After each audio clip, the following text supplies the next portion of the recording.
perjuangan Pak Harto dalam hal ini sudah dikaji, antara lain itu serangan umum 1 Maret, beliau ikut pertempuran di Ambarawa, ikut pertempuran 5 hari di Semarang, menjadi komandan operasi Mandala perebutan Irian Barat, dan juga kiprah Presiden Soeharto dalam pembangunan 5 tahunan yang saya kira tadi juga sudah dibacakan, telah membantu di dalam pengentasan kemiskinan, memperbaiki ekonomi, apalagi ketika itu kita mengalami inflasi yang luar biasa sampai 600%, pertumbuhan juga minus, ya. Jadi banyak sekali, termasuk pendirian sekolah-sekolah yang luar biasa, dan juga pada waktu itu menghentikan pemberontakan yang dilakukan melalui gerakan 30 September PKI. Ya.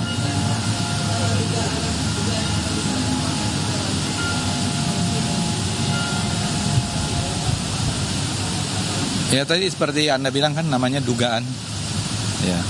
Dugaan itu kan tidak pernah terbukti juga. Ya.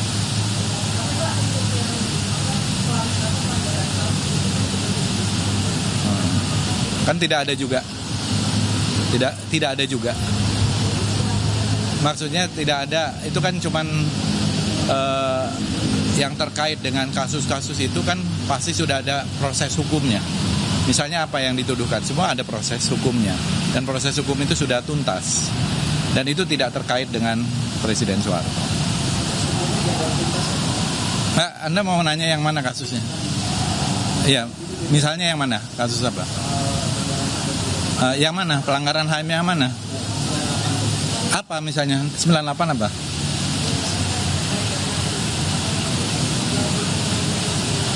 Kerusuhan Mei kan tidak ada kaitannya pada bagian yang mana?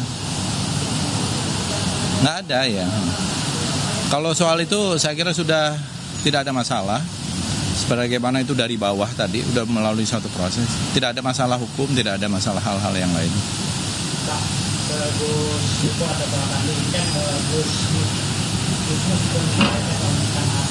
ada wakil itu yang masuk dari pahlawan itu bukan wakil itu atau tidak masuk sejarah itu. Nah sebab dengan kata itu banyak nama itu yang jadi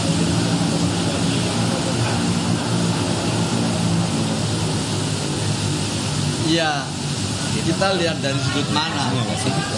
Ini dulu Pak Fadli, ya. nanti saya Pak. Kalau saya lihat kehadiran dari Ibu Sinta Nuria. Ibu Sinta Nuria kan istri Presiden Gus Dur. Ada Ibu Yeni, ada cucu-cucunya.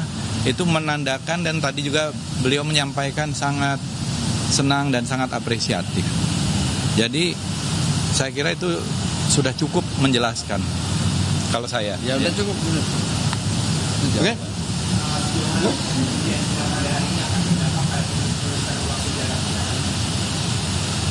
Kalau terkait dengan penulisan sejarah, sebagaimana saya sampaikan, sejarah ini kita tulis secara profesional oleh para sejarawan, oleh para ahlinya, dan tentu kita tidak ingin membolak-balikkan atau membelokkan sejarah, ya. Karena itulah kemudian ada sejarawan yang memang ahli di bidangnya.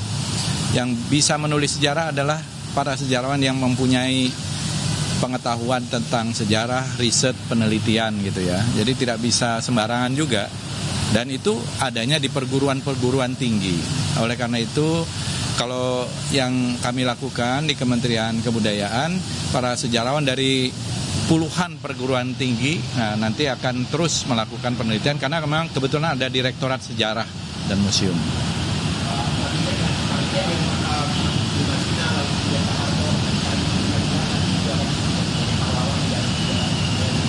Ya tentu, mungkin kita sedang menyusun juga buku tentang para pahlawan dengan biografinya sendiri. Yang tadi kita sudah kerjasama dengan Kementerian Sosial. Semua hasil penelitian dari tokoh-tokoh pahlawan itu kalau ditumpuk itu segini-segini nih. Penelitian dari tokoh-tokoh ini, jadi tidak sembarangan gitu. Jadi bukan hanya paper, ya misalnya seperti Ronda Haim Saragih itu Napoleon van der Batax gitu. Itu penelitiannya panjang. Bukan hanya sekedar nama, tapi penelitiannya panjang. Bahannya itu bertumpuk-tumpuk. Nah, ini coba nanti kita akan membuat buku khusus tentang para pahlawan yang telah diberikan dari masa presiden ke presiden, dari zaman Bung Karno sampai sekarang zaman Pak Presiden Prabowo.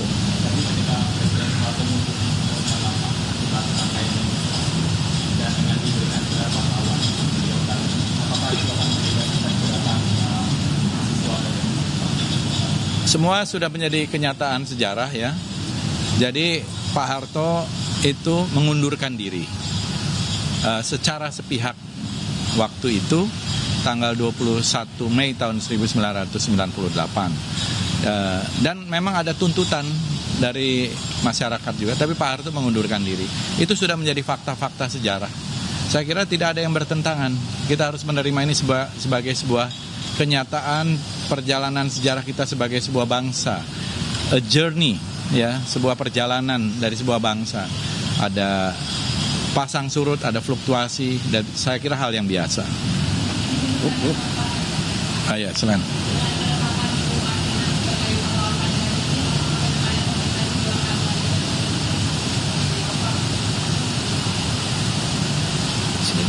Ya, saya kira nggak ada hubungannya juga ya. Jadi hari ini memang tadi sebagaimana sudah disampaikan bahwa kita melihat jasa-jasa dari para tokoh-tokoh, terutama juga para pendahulu-pendahulu kita.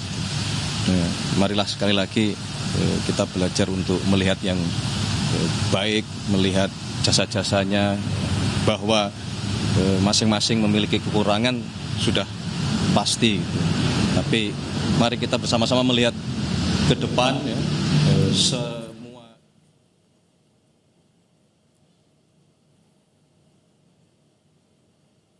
Usai jeda, saudara, Indonesia menargetkan membawa pulang 16 triliun rupiah pada perdagangan karbon di gelaran COP30 Brazil. Setidaknya ada 90 juta ton karbon dioksida ekuivalen dari sejumlah proyek penurunan emisi yang ditawarkan Indonesia.